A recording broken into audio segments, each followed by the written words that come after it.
Դիտեք առաջին ալիք Ամերիկայի հեռուստակոնտենտը։ Բաժանորդագրվեք առաջին ալիք Ամերիկայի YouTube-յան ալիքին First Channel America։ UNICEF-ը, Հայաստանի Հանրապետության առողջապահության նախարարությունը եւ Հանրային հեռուստաընկերությունը ներկայացնում են։ Տղաների սեռահասունության թեման, որպես կանոն, ինչքան էլ զարմանալի թվա, մեր հասարակության մեջ ավելի տաբու է, քան աղջիկներին է, որովհետև աղջիկների դեպքում ծնողները երբեմն խոսում են, նախապատրաստում են փոփոխություններին, իսկ տղաների դեպքում ամեն ինչ թողնվում է ինքնահոսի, որի հետևանքով էլ իրենք ավելի են սկսում կաշկանդվել այդ փոփոխություններից, մտածում են դա ամոթ է, դրա համար պետք է խոսել եւ ինչքան հնարավոր է անկաշկանդ խոսել, որ հետագայում տղաներն ավելի ինքնավստահ լինեն։ Տղաների վերաբերմունքը հակառակ սեռի նկատմամբ առաջին հերթին ձևավորվում է ընտանիքից, այս պարագայում արդեն հոր կողմից, նրա վերաբերմունքը կանանց նկատմամբ արդեն իսկ թույլ է տալիս, որ տղան հոր օրինակով կարողանա ճիշտ կերպ վերաբերվի առաջին հերթին ընտանիքի, կանանց եւ առհասարակ իրեն շրջապատող բոլոր կանանց։ Մի մերժեք, անտեսեք կամ անլուրջ վերաբերվեք ձեր տղա երեխայի մանավանդ դեռահասության տարիքում հարցերին, քանի որ իրենք ձեր միջոցով փորձելու են գտնել իրենք իրենց եւ եթե անտեսում եք իրեն հիմա, անգամ ձեր ամենահիմնավոր կարծիքը դառնալու է իր համար անկարևոր։ Տղաների վրա փոքր տարիքից դրվում է տարատեսակ պատասխանատվություն, թե նրանք որպես տղա ու որպես տղամարդ ինչպիսին պետք է լինեն, ինչպես պետք է արդարացնեն այդ տղա ու տղամարդ լինելու դերը ու շատ անգամ տղամարդիկ նույնիսկ չեն կարողանում խոսալ դրա մասին, ինչքան դա իրանց համար կարա ծանր լինի ու անտանելի։ Քաջությամբ այդ դերը տանում են, քանի որ մարդիկ դա իրանցից ակնկալում են։ Մեծանում են տղաները, ու մի օր հայտնվում բարդ, երբեմն հակասական կարծրատիպերով լի մի աշխարհում։ Փոխվում են մարմինը, հույզերը, տրամադրությունները, մտածողությունը։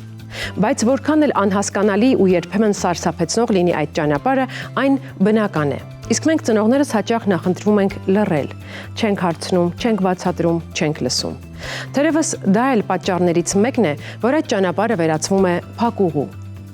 Ծնողական ժողովում այսօր խոսելու ենք տղաների սեռահասունացման, հիգիենայի, երազախապության, պոլիկլինիկա պրոֆիլակտիկ այցեր կատարելու մշակույթի մասին, որպեսզի նրանք մեծանան առողջ եւ աջակցող միջավայրում, որը նպաստում է նրանց ներուժի բացահայտմանն ու իրացմանը։ Միացեք մեզ։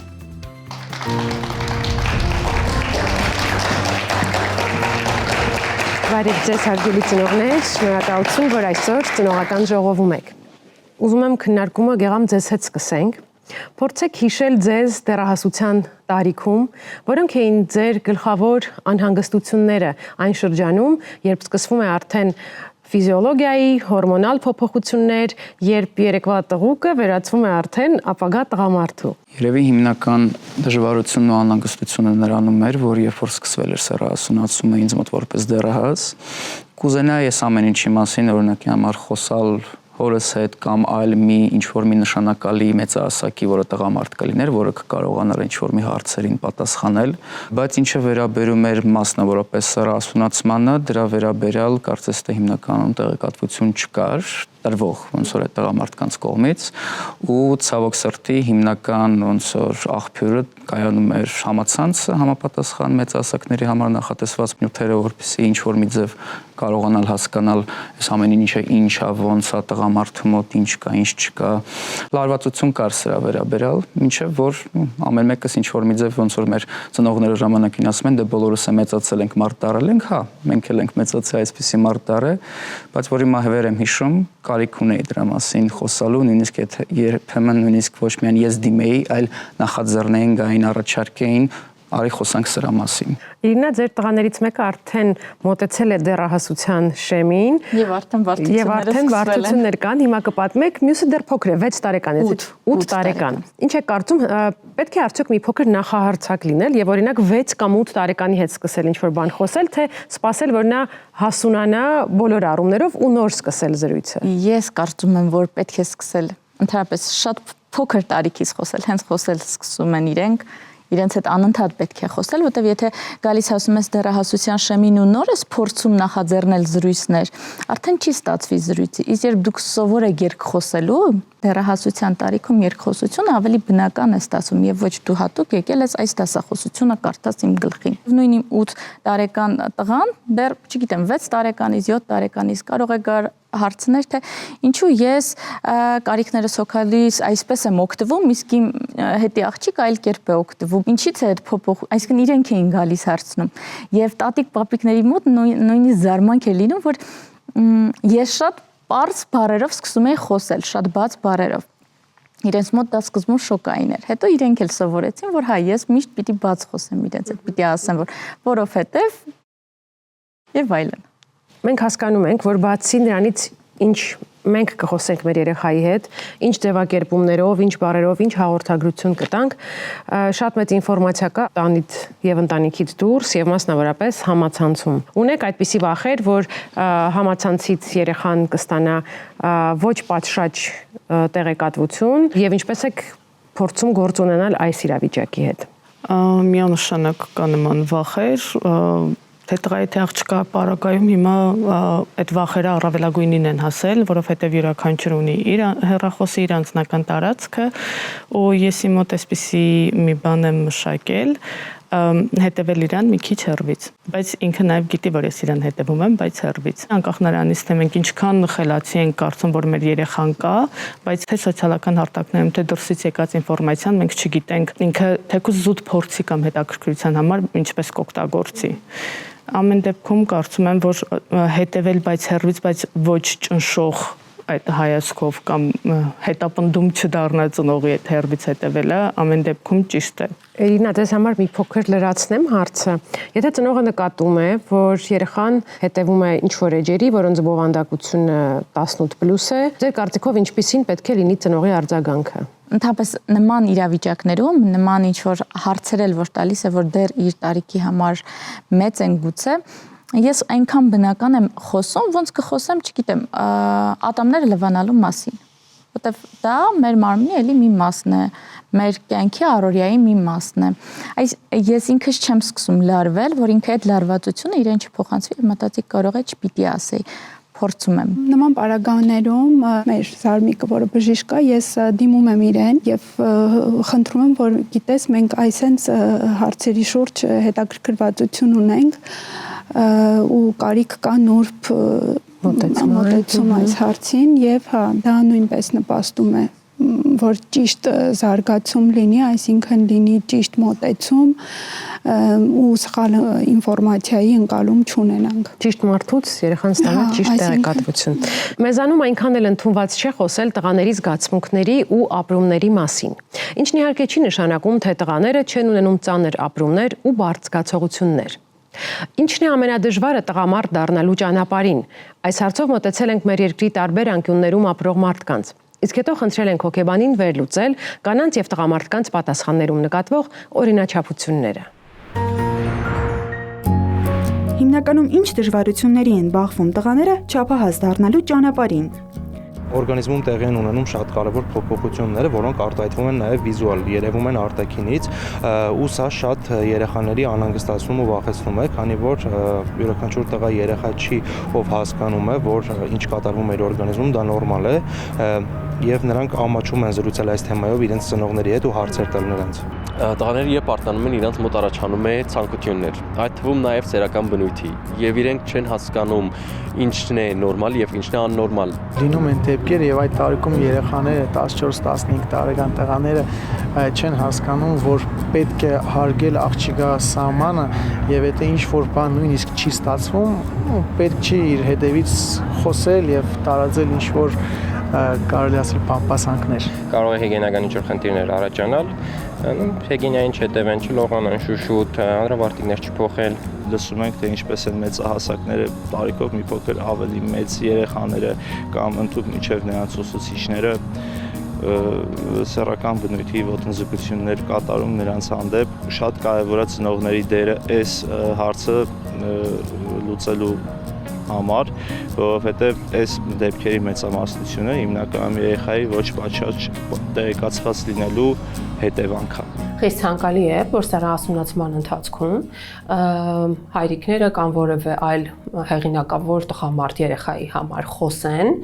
իր կենսաբանական փոփոխությունների եւ սեռահասունացման վերաբերյալ։ Շատ կարեւոր է, որ տղամարդկանց խոսակցությունը արժանապատվությունը ավելի ստորացնող կամ ծաղրող կամ որևէ արհամարհական բնույթ չկլի, որովհետեւ այս տարիքում իրենք շատ նաեւ զգայուն են ցանկացած որևէ բանի, որը ցույց կտա մեծահասակի ավելի դոմինանտ դիրքը իրենց նկատմամբ։ Օրինակ նախկինում եթե հասարակ կատակներին կարող էր շատ հանգիստ արձագանքել, հիմա շատ ավելի սուր է արձագանքում, հատկապես եթե այդ կատակները հնչում են հակառակ սեռի կողմից, թեկուզ հենց մայրիկից կամ քրոջից կարող է ավելի կտրուկ արձագանքել, ավելի ագրեսիվ վերաբերվել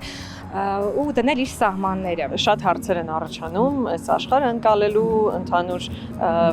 հարաբերությունները ընկալելու տարբեր, դրա համար տենց կարող են փակվել։ Արտաքինի նկատմամբ բավական հետաքրքրություն է մեծանում, երկար կանգնել հայելու առաջ, չգիտեմ, ընտրել սանրվածքը, ինչպես ավելի սազում կամ հագուստի հանդեպ ավելի բծախնդիր լինել եւ իմ դիտարկումներով, ինչքան որ ես եմ տեսել, շատ մամաներ նկատողություն են անում, այսպես մի արա սիրուն չի, գեշա եւ այլն, ինչը կարծում եմ այդքան էլ լավ չի, ճիշտ չի, ընդհանրապես մտնել է դաշտ, կարծում տղաները իրենք ավելագիտեն եւ պետք է հասկանան հենց փոքրուց, թե ինչպես է իրենց ավելի լավ սազում։ Տղաների էմոցիոնալ ֆոնը այդ ընթացքում փոխվում է, նրանք կարող են եւ ագրեսիվ վարքագիծ դրսեւորել եւ մեկուսանալ։ Կանայք կարող են անդրադառնալ, հա, օրինակ տղա երեխաների արտաքին ավելի երկրորդային սեռական նշաններին, արտաքին փոփոխությունների վրա։ Այս խոսակցությունն իր հետ պիտի էլի հիմնված լինի հարգանքի վրա եւ չամաչացնելու վրա։ Այսինքն երեխային չասենք, օй, ինչ ամոթ է, որ սա չես անում, մյուսները այսպիսի բան կնկատեն եւ քեզանից օրինակ զզվեն կամ իրենց տհաճ կլինի, այլ պիտի երեխայի հետ խոսենք եւ բացատրենք ինչու է կարեւոր այսպեսի լինելը եւ ստեղծենք այն բոլոր անհրաժեշտ պայմանները, որոնք որ կօգնեն, որ երեխան օրինակ հետևի նույնին հիգիենային, ավելի հա կոկիկ դուրս գա հասարակական տարբեր վայրերում։ Ընդհանուր առմամբ դիտարկելով, հա, եւ տղամարդկանց եւ կանանց պատասխանները կարելի է մի փոքր առանձնացնել։ Տղամարդիկ ավելի շատ շեշտադրել են տղա երեխաների կենսաբանական ֆիզիոլոգիական զարգացումը, կանայք հիմնականում կենտրոնացած էին հուզական ֆոնի փոփոխությանը եւ իրենց հարաբերություններին, օրինակ հակառակ սեռի հետ, եւ երբ որ սկսում են ավելի բուռն արձագանքել եւ այս տարիքում հնարավոր է նույնիսկ ավելի մի փոքր կտրուկ լինեն եւ կոնֆլիկտներ ավելի հաճախ տեղի ունենան նույն հակառակ սեռի հետ։ Դեռահասության սեռահասունացման փուլերը խիստ խոցելի են դարձնում տղաներին հենց թեկուզ միայն այն պատճառով, որ սկսում են այլ լույսի տակ տեսնել սեփական մարմինը։ Առօրյա գործողությունների մի փունջ, որը դեռ 3 ծնողների հոգացության տակ էր, այսօր արդեն դեռահասի հոգսն ու անելիքն է։ Այդ խմբում կարևոր տեղ է զբաղեցնում հիգիենան։ Առանցքային մի քանի կարևոր հարց կքննարկենք սեքսապաթոլոգ Սևադա Հակոբյանի հետ։ Բարև ձեզ։ Բարև ձեզ։ Խնդրում եմ հուշեք մեզ դիտող ծնողներին, թե որոնք են դեռահաս տղայի հիգիենայի ամենագլխավոր կանոնները։ Նախ առաջի հերթին պետք է դեռահասներին երեխաներին սովորեցնել ինքնուրույն կատարել սեռական օրգանների հիգիենան։ Դա իրենից ենթադրում է ամենօրյա տաք ջրով լվացումներ, ջուրը պետք է չլինի շատ տաք, որպեսզի չգրգռի լորձաթաղանթը, պետք է օգտագործել շատ թույլ օճառներ, թույլ նկատի ունենք ոչ հակաբակտերիալ։ Դրանք կարող են լինել հենց հատուկ երեխաների եւ նորածնային ժամանակահատվածի համար նախատեսված կաթնային հիմքով օճառներ, որոնք չեն գրգռում լորձաթաղանթը։ Հարկավոր է ամենօրյա իրականացնել դա։ Եթե դեռահասի մոտ արդեն կա մաստուրբացիա, ապա պետք է սովորեցնել, որ ամեն մաստուրբացիայից հետո պետք է անպայման կատարել հավելյալ սեռական օրգանների հիգիենա լվացում։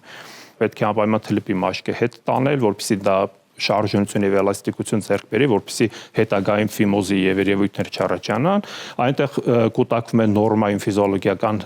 նյութեր, մեկ մա ճարպանյութեր, որոնք որ բարենպաստ միջավայր են միկրոբների առաջացման համար, ուստի դրա կանխարգելման համար նաեւ այդ հմտությունը պետք է սովորեցնել տղային։ Եվ այն, որ ամեն լոգանքից հետո, ամեն հիգիենիկ լվացումից հետո պետք է փոխել անդրավարտիքը, կրել բամբակյա,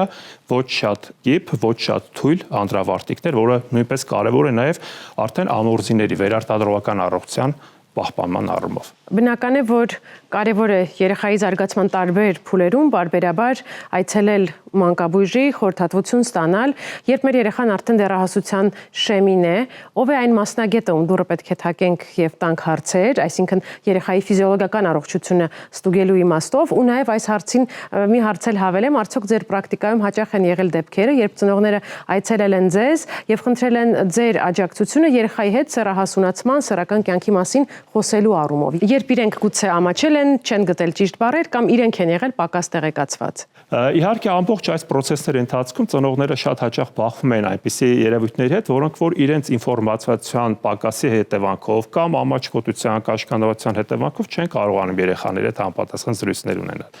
Եվ խնդրում են մեզ, որպեսզի մենք երեխայի հետ դեռասի հետ կամ առանձին զրուցենք, վերհանենք արդյոք նրան անհանգստացնող որևէ խնդիր կա թե ոչ, նրա հոգեսեռական զարգացման կամ մարմնասեռական զարգացման ընթացքում եւ տանք այդ process-ների ճիշտ մեկնաբանումը եւ լուծումը։ Իսկ հիմա տղաների սեռահասունացմանը վերաբերող մի քանի կարևոր իրավիճակ քննարկենք ծնողների հետ։ Խնդրում եմ միացեք մեզ։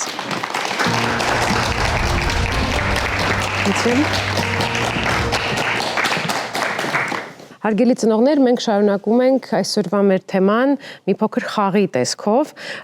Առաջարկում ենք ձեզ իրավիճակներ, որոնց կարող է բախվել դեռահասը, եւ ծնողի արձագանքի տարբերակներ։ Պետք է ձեզ խնդրեմ, որ ընթերցեք իրավիճակը եւ ներկայացնեք մեզ, թե ինչ տարբերակներ են առաջարկված, ապա ընտրեք այն արձագանքը, որը ձեր կարծիքով ավելի արդյունավետ կլինի։ Ու կլսենք նաեւ մասնագետի մեկնաբանությունը, թե որ տարբերակն է առավել օպտիմալ։ Տաթև, եթե պատրաստ եք, սկսենք։ Նկատում եք, որ ձեր որդին ամաչում է դեմքի բզուկների պատճառով, տարբերակ 1 քո տարիքում բոլորն էլ այդ խնդիրները ունենում են, մի նվնվա, տարբերակ 2 մտածում ես աղջիկներին դուր չես գա, տարբերակ 3 բզուկներն իսկապես անհարմարություններ են պատճառում, բայց դրանք անցողիկ են։ Կուզես դիմենք մասնագետի խնամքի միջոցներ կառաջարկի։ Ես ընտրել եմ տարբերակ 3-ը, բայց մասամբ, ասեմ ինչի, բզուկները իսկապես անհարմարություն են պատճառում, բայց դրանք անցողիկ են։ Քանի որ ես էլ ինչ-որ որոշակի X տարի անցել եմ ու այդ խնդիրներին բախվել եմ, փորձում եմ սեփական փորձից ելնելով օգնեմ, ու այդ դեպքում զուտ փորձում եմ խրախուսեմ իրեն, որ ինքը չընկճվի, որովհետեւ այդ դեմքի ինչ-որ անհարմարություն կա ու փորձում եմ բացատրեմ, որ ինքը միակը չի, ժամանակավոր է ու մեծ բան չի, որ իր տրամադրության օրվա եւ ոչ մի բանի վրա դա չազդի։ Մի հարցով համաձայն չեմ, թույլ տվեք չհամաձայնել այն առումով, որ սեփական փորձով անցնել երեխայի հետ նույն process-ը դա չափազանց սխալ է, որովհետև ձեր բարագայում հնարավոր է մեկ այլ պաթոլոգիկ process լինի կամ մեկ այլ խորության լինի խնդիրը եւ դուք այդ փորձով հաղթահարած խնդրեմը, եթե առողջապահական ոլորտին է վերաբերվում, երեխայի նկատմամբ կիրառելի չլինի կամ մեկ այլ մարդու նկատմամբ կիրառելի չլինի։ Ուստի այս պարագայում պետք է անպայման իհարկե խորհրդակցել եւ եթե անհրաժեշտություն չկա որևէ բժշկական միջամտություն անելու, ապա հաստատ մասնագետը կասի, որ այս հիգիենիկ պրոցեդուրաները արեք կամ դեղորայքային միջամտության կարիք չկա։ Այդ առումով ավելի ապահովագրված կլինենք, որպեսզի հետագայում բարձությունների չառնչվենք։ Իրինա, խնդրեմ ձեր իրավիճակը։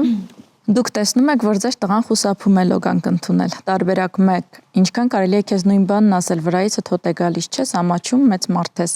Տարբերակ 2. Լավ էլի քո գործն էլ չեմ ասելու։ Տարբերակ 3. Գիտեմ, մեկ-մեկ ցանկություն չունես կամ մոռանում ես, բայց հիգիենան շատ կարևոր է առողջության եւ քո ինքնավստահության համար։ Ինչ անենք, որ դա դառնա քո ամենօրյա գործողությունների մի մասը։ Տրամաբանորեն տարբերակ 3-ը, բայց լրացումներով։ Լավագույն տարբերակ, այո, բերել ինքնագիտակցման, որ ինքը ընտրի լոգանքի տարբերակը, բայց երբեմն օրինակը եւս օգնող է, օրինակ երբ իրեն բերենք, հիշում ես տրանսպորտի մեջ ցանկացար այս տղամարդու կողքին նստել, որովհետեւ վրայից հոտ առար, դու կուզես քո կողքին էլ չցանկանան նստել, նման օրինակները ավելի շոշափելի են դարձնում մղումը եւ թերևս երևի լավագույնը այնա, որ ծնողներն էլ լողանան, որովհետեւ երբ որ ուզում ես երեխան լոգանք ընդունի, բայց ծնողների համար դա ամենօրյա գործողություն չէ, երբ սեփական օրինակը չեն տեսնում, Հետևաբար դա խոսքով ասել է ուղղակի դառնում է ձևական բնույթ։ Շնորհակալ եմ շատ։ Այստեղ արձագանքի մի տարբերակ կար, քեզնից վատ հոտ է գալիս, կարծես ծնողը այդպես է փորձում բացատրել երեխային, որ երեխան տհաճ է, որովհետև հոտ է գալիս։ Ես գիտեմ, որ երեխաները շատ զգայուն են եւ նման տիպի արձագանքը խիստ անցանկալի է։ Ինչու՞։ Կարող է երեխայի մոտ կոմպլեքսավորվածության եւ կաշկանդվածության առիթ հանդիսանա, պատճառ հանդիսանա եւ հետագայում նա ինքը իր հետագա սոցիալիզացիայի առումով ունենա լուրջ խնդիրներ, դառնա ինքնափոփ, դա շատ չափազանց սխալ է եւ եթե մենք նկատում ենք մանավանդ դեռասային տարիքում որևէ պրոբլեմային իրավիճակ երեխայի մոտ, ապա պետք է չնշենք դա, չշեշտադրենք, այլ շատ ճիշտ ասեց Իրինան, այլ ընդհանուր համատեքստով օրինակով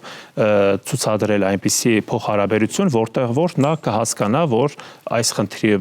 խուսափելու համար պետք է կատարի այս գործողությունները։ Պարմենուիկ, խնդրեմ հնչեցրեք ձեր իրավիճակը եւ ծնողի արձագանքի ձեզ բաժին հասած տարբերակները։ Նկատելով իր մարմնի եւ մտածողության հետ կատարվող փոփոխությունները, նոր ցանկությունները, ձեր որդին հարցնում է. այս ամենը նորմալ է։ Տարբերակ առաջին, նորմալ է։ Տվածդ հարցն է աննորմալ։ Տարբերակ երկրորդ, անիմաստ բաներ ես մտածում, պարապես։ Տարբերակ երրորդ, իհարկե նորմալ է, այն ինչի մասկում ես, զգում են քո հասակակիցների մեծ մասը, մեծանում եք, փոխվում եք, այդպես պետք է լինի, բայց եթե ուզում ես կարող ես ասել, թե կոնկրետ ինչն է քեզ մտահոգում, կպատասխանեմ։ Ընտրել եմ տարբերակ երրորդը եւ այո, կարծում եմ, որ երևույթը նորմալ է եւ պետք է ամեն մի արձագանքին, որ անհանգստացնում է, տալ լիարժեք պատասխան, որ նախ չկաշկանդել երեխային եւ հետո որ չհեգնել, չծաղրել, տարիքային այդ անցումային տարիքների ճգնաժամի մեջ հայտնվելու պատճառ չդառնա։ Գեղամ, խնդրեմ, ինչ իրավիճակ է եւ ինչ տարբերակներ պատասխանի։ Տղան ասում է, ինձ հետ քնած ժամանակ տարօրինակ բան է լինում, անդրավարտիկս թրջվում է։ Տարբերակ 1. Չես ամաչում, այս տարիքում նման բան ես արցնում ինձ։ Տարբերակ 2. Լրիվ նորմալ է, բայց դրա մասին խոսելու կարիք չկա։ Լողացիր, հագիր նորը։ Տարբերակ 3. Ապրես, որ խոսեցիր։ Դա կոչվում է երազախաբություն, ու շատ տղաների հետ է պատահում։ Կարող ենք ավելի մանրամասն խոսել, եթե ուզում ես։ Իմ համար ակնհայտ է, որ երրորդ տարբերակն է, ոչ միայն ես ընտրել եմ, այլ ես կհորդորայի, որ ցանկացած ծնող կապ չունի, դա պապայա թեմամայ ընտրել այս տարբերակը, որովհետև ցավոք սրտի ես որպես մասնագետ շատ առնչվում եմ նման պատմությունների, որ ամոթանք է տրվում տենց բաների համար եւ հետո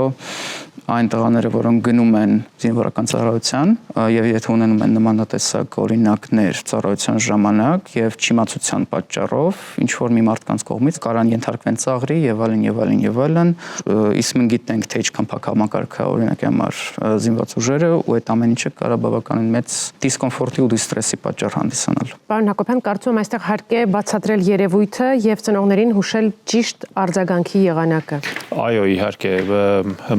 առաջին երազախաբությունը կամ պոլուցիան, այսպես բժշկական լեզվով ասած, ինքը համարվում է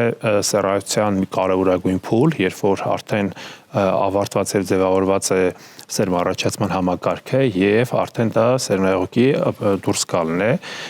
երազախաբության միջոցով։ Սա առողջության նշան է ստեյության, այսինքն երեխայի մարմնասեռական զարգացումը ճիշտ ընթացքով է ընթանում։ Դա իր համար ստրես է միանշանակ։ Ես կարծում եմ, որ նախապես արդեն պետք է խոսել դրա մասին, որ մոտավորապես այդ տարիքում պետք է դիտվի այսպիսի երևույթ։ Եվ ըստեյության գլոբալ իմաստով մաստուրբացիայի վերաբերյալ կամ ձեռաշարության վերաբերյալ պետք է անպայման դեռասին սեռայության նախապատրաստել եւ ասել դրա մասին, որպեսզի ինքը չկարդա բազմաթիվ ինֆորմացիաներ, համացանցում սարսափելի աղավաղված եւ վատ ինֆորմացիաներ կան եւ հենց մաստուրբացիայի վերաբերյալ կան չափազանց սխալ ինֆորմացիաներ, որ դա կարող է բերել կուրության, դա կարող է բերել ողնաշարայի խնդիրների, ողնուղեղի խնդիրների եւ այլ, ու բացարձակ դա սուտ է եւ դա ընդհանուր առողջ ֆիզիոլոգիական գործունեության մի դրսևորում է, որը իհարկե ունի իր ֆիզիոլոգիական ձևերը, մաստուրբացիա եւ կա պաթոլոգիկ տեսակներ, որոնք արդեն ծնողների պետք է շարության կենտրոնում լինեն։ Ֆիզիոլոգիական այն է, երբ որ ըստ էության երեխային դեռասին չի խանգարում, չի խոչընդոտում նրա ընդհանուր գործունեությանը, առողջությանը կապված ուսումնական process-ներին եւ չի կրում սևեռուն եւ կպչուն բնույթ։ Որպես մեր այս հատվածի ամփոփում պետք է խնդրեմ կարևոր հուշում ծնողներին, որ պետք է իմանան բոլոր այն մեծահասակները, ում ընտանիքում կան դեռահաս տղաներ։ Պետք է ասել, որ մեր պոլիկլինիկական համակարգում կանոնակարգված կան պրոֆիլակտիկ սկրինինգային հետազոտություններ, որոնք պետք է մենք լսենք եւ ենթարկվենք մեր մանկաբույժների կանչերին։ 12 տարեկան հասակում կա արյան հետազոտություն, որի համար հատուկ կանչում են 14-15 տարեկան հասակում իրականացվում է կոնքի խոռոչի, որովայնի սոնոգրաֆիկ հետազոտություն, վահանագեղձի հետազոտություն, կատարվում է արյան հետազոտություն, մեզի հետազոտություն, հստակ տարիքային խմբերում կա պրոֆիլակտիկ սկրինինգային այցեր եւ հետազոտություններ, որոնք որ արյան հեմոգլոբինի հետազոտություն, որոնք որ թույլ են տալիս նախապես պարզելու եւ կանխարգելելու տեղ գտած որոշակի խնդիրներ եւ մենք արտակուս կարող ենք տեսնել, որ մեր երեխան լավ ուտում է, լավ մարզվում է կամ հաճախում է դպրոց, բայց չհասկանանք օրինակ հեմոգլոբինը կամ արյան համակարգի որևէ խնդիր, որևէ շեղում դա ակներև չերև է։ Ուստի անպայման այդ սկրինինգային հետազոտությունները, որոնք որ նախատեսված են եւ իրականացվում են, անպայման աչալուրջ չլինենք եւ բոլոր կանչերին արձագանքենք, նյարդաբանի կոնսուլտացիա կա, տեսողության ստուգում կա, որոնք որ չափազանց կարեւոր են եւ հստակ տարիքային խմբերում սահմանված կան։ Ուստի խորհուրդս եւ հորդորս մեր երեխաներին առողջության նկատմամբ լինենք շատ ուշադիր։ Շնորհակալ եմ շատ, որ այսօր եկաք մեր տաղավար ու բերեցիք այն կարևոր մասնագիտական դիտարկումները, որոնց ականջալուր կլինեն եւ իրենց ծնողական գիտելիքների զինանոցում կարևոր տեղ կհատկացնեն այն տեղեկատվությանը, որ դուք մեզ տրամադրեցիք այսօր։ Սեռահասունացումը միայն ֆիզիկական ներքին ու արտաքին փոփոխությունների մասին չէ։ Շատ նուրբ հարցերի մի խումբ էլ կքննարկենք մեր հաջորդ հյուրի հետ։ Սեռահասունացման տարիքում գտնվող տղաների ծնողներին լռելիային միավորում է անհանգստությունների նույն խումբը։ Տղայի վերաբերմունքն ու վարքը աղջիկների հանդեպ։ Ինչպես է այն ձևավորվում, ինչպես օգնել տղային չանցնել թույլատրելիի սահմանը, ինչպես նկատել վտանգի նշանները։ Ծնողական ժողովին միացել է հոգեբան Մարիա Համբարձումյանը։ Բարև ձեզ Մարիա։ Բարև ձեզ։ Բնական է, որ կատարյալ աշխարհում, իդեալական աշխարհում բոլոր ծնողները երազում են, որ իրենց տղաները մեծանան ու դառնան ազնվազարմ ասպետներ։ Երբեմն իրոք այդպես պատահում է, երբեմն ոչ։ Ինչպես ձևավորել առողջ, adekvat եւ հարգալից վերաբերմունք հակառակ սեռի հանդեպ։ Շատ կարևոր է, որ այդ ամեն ինչը ձևավորվի դեռ վաղ մանկությունից, որովհետեւ դա մեկ օրում սովորելու հմտություն չէ։ Ու դա երեխան նախ եւ առաջ տեսնում է իր ընտանիքում, իր սոցիալականացման առաջնային փուլում, երբ որ ինքը տեսնում է հենց իր հայրիկի վերաբերմունքը իր մայրիկի նկատմամբ։ Հենց այդ վերաբերմունքով էլ ձևավորվում է եւ հակառակը իհարկե մայրիկի վերաբերմունքը հայրիկի նկատմամբ, տեսնելով նրանք հասկանում են ինչպես են շփվում ընդհանրապես տարբեր սեռի էակները միմյանց հետ։ Իհարկե բոլոր բացասական հետևանքները լինում են այն դեպքում, երբ որ երեխան անբարենպաստ ընտանիքում է մեծանում ու այդ օրինակները իր աչքի առաջ չունի։ Շատ դեպքերում օգնության է հասնում նաև որևէ հեղինակավոր մեծահասակի առկայությունը երեխայի կյանքում, որին ինքը փորձում է եւ ենթագիտակցորեն եւ նաև գիտակցված կրկնօրինակել։ Ու այդ էակի առկայությունը շատ կարևոր է երեխայի կյանքում։ Շատ ցանկալի է, որ այդ նշանակալի մեծահասակը հենց ընտանիքի անդամը լինի, բայց եթե չկա, կարող է լինել, չգիտեմ, քեռի, հորեղբայր,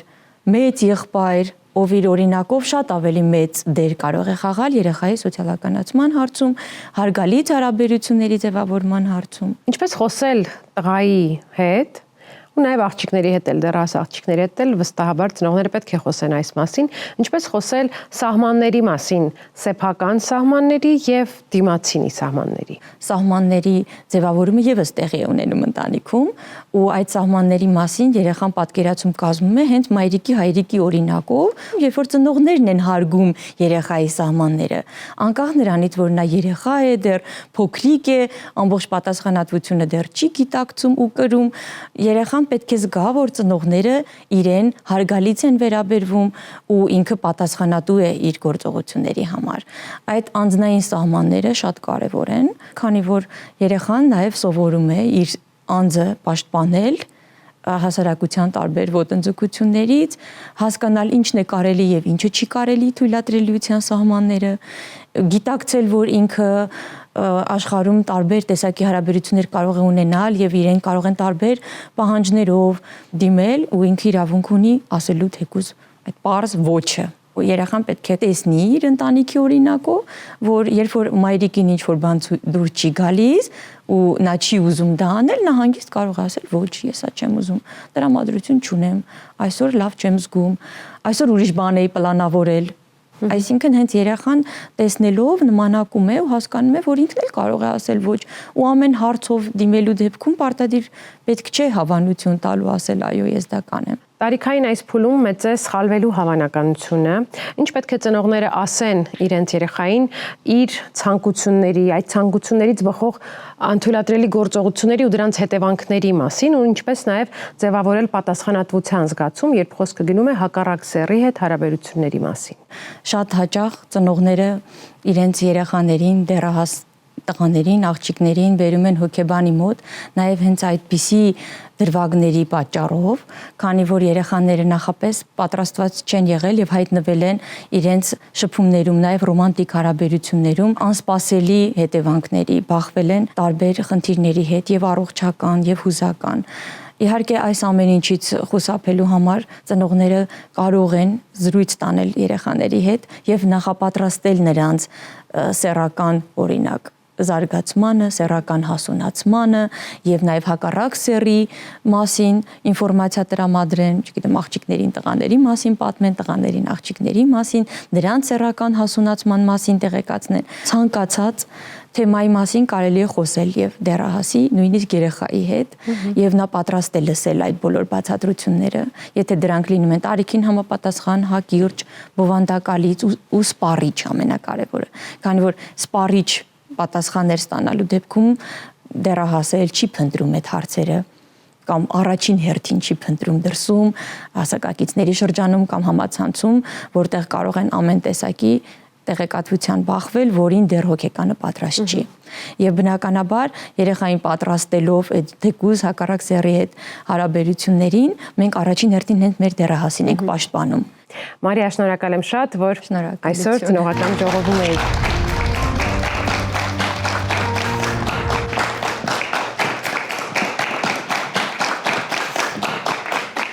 Այսքանով պետք է ամփոփենք այսօրվա մեր ծնողական ժողովը, մեր հանդիպումը, եւ ինձ հետաքրքիր է թե որոնք են այն կարևոր մտահանգումները, որ տանում եք այսօր ձեզ հետ մեր տաղավարից ու կցանկանայիք նաեւ փոխանցել մեզ լսող ծնողներին, խնդրեմ։ Իմ կողմից կուզեմ որպես ուղերձ ծնողներին շատ շփվեն իրենց երեխաների հետ անկախ տարիքից եւ սեռից, փորձեն լինել ոչ միայն մայր կամ հայր, այլ նաեւ ընկեր, չմտածել, որ կա թեմա, որ պիտի չշոշափել երեխաների հետ։ Ցանկացած թեմա ավելի ճիշտ, ավելի հստակ կարելի խոսել ծնողի հետ եւ իմանալ ավելի ճիշտ ինֆորմացիա ծնողից, քան դրսում մոտավոր պատկերացում ունեցող երեխաների հետ։ Շնորհակալ եմ։ Թերևս եզրահանգումն այն է, որ չկան անիմաստ հարցեր կամ պարզապես ծնողներ, որոնք պատրաստ չեն որոշ հարցերի պատասխաններ տալու, եւ եթե մենք ծնողներս չպատրաստվենք այդ հարցերին դեմ կանգնելու եւ պատասխանելու, միևնույն է այդ հարցերը իրենց պատասխանները գտնելու են։ Ավելի լավ է մենք մեր հեղինակությամբ կարողանանք պատասխանել ու ուղղորդել, որովհետեւ այնինչ այսօր սերմանենք, արդեն ավելի հասուն տարիքում մենք տեսնելու ենք դրա արտացոլանքը։ Շնորհակալ եմ, խնդրեմ։ Ես առանձնացնեմ հիգիենայի հետ կապված, որ պետք է շեշտադրել, որ դա առօրյայի մի մասնիկն է, կարևոր մի մասնիկը, ու երբ դեռահասության շրջանում փորձում են հրաժարվել, այս դեպքում կարևոր է շեշտադրել երեխայի համար, որ շատ անուշ է զբուրում, երբ օրինակ լոգանքից հետո կամ երբ մաքուր հագնված է, շեշտադրումը դնել լավի վրա, ոչ թե հակառակ դեպքում, ու կարծում եմ, որ այս դեպքում արդեն հաղթանակը գրանցի ծնողը։ Շնորհակալ եմ, Գեհամ, խնդրեմ։ Գիտեք ինչ մասն է այսօր մտածում մեր զրույցներից հետո, որ բավականին մեծ կարևորության կարիք կա այն հարցում, որ պիսի պայմանական ասած հակառակ սեռին չնեղացնել, չվնասել, իսկ իրականում մենք տղաներս ու տղամարդիկ դրան այդպես բնորոշ վարք ունենք, ինչպես եւ ցույց է տալի մարդկանց կյանքն ու փորձառությունը, կապ չունի դա գիտակցված է թե ոչ, բայց մենք ինչ որ մեր պատկերացումներից ելնելով կարողանում ենք վնասել կանանց ցավոք սրտի։ Ու ստեղ կարևոր է, որպեսզի մենք կնոջը ու աղջիկներին տեսնենք որպես անհատներ, առանձին անհատականություններ ու մարդիկ ու հաշվի նստենք նրանց կարիքների, ցանկությունների եւ կարծիքների հետ, այլ ոչ թե մերը որպես տղամարդու մեծ կշիռ ունեցող խոսք, որը ընդունված է այդպես համարել, ներկայացնենք իրականության տեղ կամ պարտադրենք նրանց։ Տղայի չափահաս դառնալու ճանապարհը չի սկսվում բանակ զորակոչվելուց։ Այդ ճանապարհը սկսվում է ձայնի տեմբրի փոփոխության հետ, մարմնի տարբեր հատվածներում նոր հայտնված մազերի հետ եւ այլն։ Բայց շատ ավելի կարևոր մի ցուցիչ էլ կա։ Տղամարդ դառնալու կարևորագույն վկայություններից է այն, որ նա ունի հարց ու այն բարձրաձայնելու ինքնավստահություն։ Լինել ծնող նշանակում է լինել կողքին իբրև կողմնացույց, իբրև փարոս, իբրև պատ, որի հետևում կարելի է հանգիստ շունչ քաշել։ Թող բոլորից հաջողվի մեծացնել տղամարդկանց, որոնք ամաչելու փոխարեն կխոսեն, կլսեն, կհասկանան ու մի օր էլ իրենք կդառնան օրինակելի հայր։ Սիրելի հյուրեր, շնորհակալ եմ շատ, որ այսօր ծնողական ժողովում եք, միասին իրականություն դարձրինք այս կարևոր քննարկումը։ Իսկ մենք կհանդիպենք հաջորդ ծնողական ժողովում մեկ շաբաթից։